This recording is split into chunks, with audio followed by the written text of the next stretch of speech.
सपना हो गोरिया हो गए, दिलवा में सपना, दिलवा में सपना जार काहे होला, दिलवा में सपना जार काहे होला। प्यार को बन चीज हट प्यार काहे होला, प्यार को बन चीज हट प्यार काहे होला। दिलवा में सपना, दिलवा में सपना जार काहे होला, प्यार को बन चीज हट प्यार काहे होला, प्यार को बन चीज हट प्यार काहे होला।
काहे ना सहाला यार प्यार के जुदाई एक दिल से,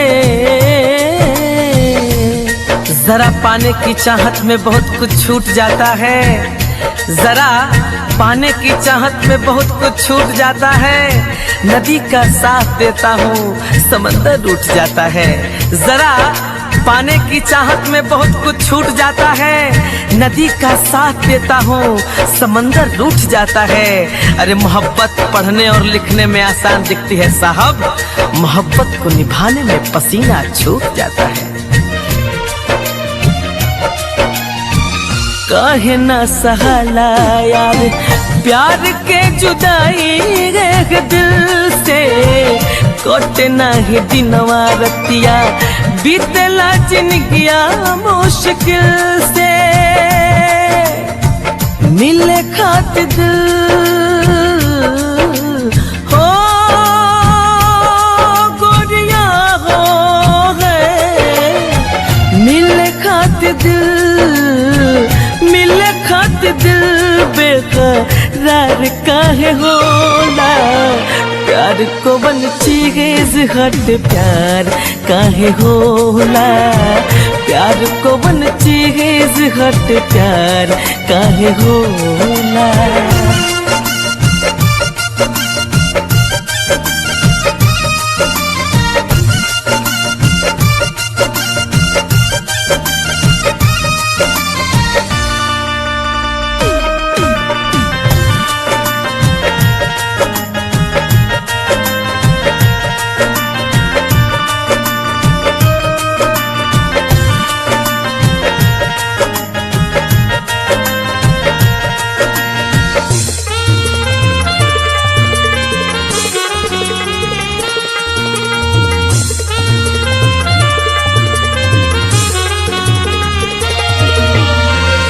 नैना में नाचेला हर घड़ी उन्हों के सुरतिया, तुझे भूलकर भी ना भूल पाएंगे हम, तुझे भूलकर भी ना भूल पाएंगे हम। बस यही एक वादा निभाएंगे हम, तुझे भूल कर भी ना भूल पाएंगे हम, बस यही एक वादा निभाएंगे हम। मिटा देंगे खुद को भी, मिटा देंगे खुद को भी जहां से, लेकिन मिटा देंगे खुद को भी जहां से, लेकिन तेरा नाम दिल से ना मिटा पाएंगे हम। नैना में नाचेला हर घर यूनों के सुरतिया, बिसरे न याद कबो मिलन के मीठी मीठी बतिया। अतना केहू पे हो गोरिया हो गए, अतना केहू पे, अतना केहू पे बार काहे होला। प्यार को बन चीज हट प्यार काहे होला, प्यार को बन चीज हट प्यार काहे होला।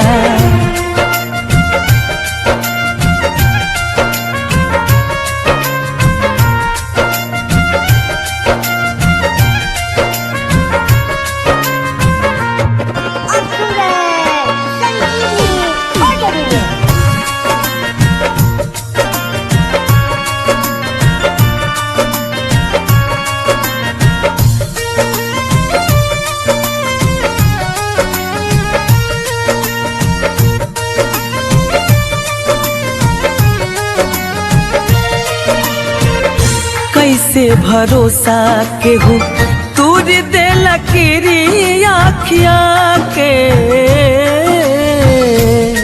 प्यार किया बदनाम हो गए, प्यार किया बदनाम हो गए, चर्चे हमारे सरेआम हो गए। अरे प्यार किया बदनाम हो गए, चर्चे हमारे सरेआम हो गए। और जालिम ने दिल उस वक्त तोड़ा, अरे जालिम ने दिल उस वक्त तोड़ा, जब हम उसके प्यार के गुलाम हो गए। कैसे भरोसा केहू दूर दे लकीरी आँखिया के, सच हूँ विशाल दगा देला लोग अपन बनाई के। मुन्ना मोहित हो गोरिया हो गए, मुन्ना मोहित मुन्ना मोहित इंतजार काहे होला। प्यार को बन चीज हट प्यार काहे होला, प्यार को बन चीज हट प्यार काहे होला। प्यार को बन चीज हट प्यार काहे होला, प्यार को बन चीज हट प्यार काहे होला। प्यार को बन